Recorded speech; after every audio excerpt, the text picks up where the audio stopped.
Hello বন্ধুরা, welcome back to my channel. আমি এখন রেডি হয়ে যাচ্ছি, যেহেতু আজকে সানডে, আমার ছেলের সাথে দেখা করতে যাওয়ার ডেট। তো প্রথমে ভেবেছিলাম যাব না, কারণ আমার ছোট ছেলের খুব জ্বর হয়েছে। তো ওকে কার কাছে রেখে যাব? তো যাই হোক, ওকে নিয়েই পরে আমি ডিসিশন নিলাম যে যাব, না হলে আমাকে এক সপ্তাহ ওয়েট করতে হবে।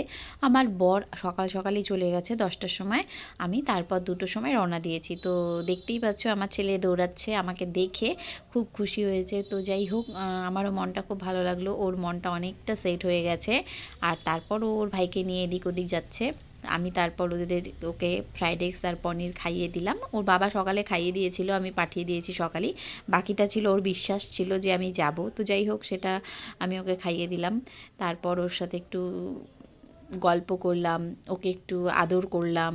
তারপর বাইরে আসলাম, সব বাচ্চারা খেলা করছিল, সেখানে একটু বসে গল্প করছিলাম।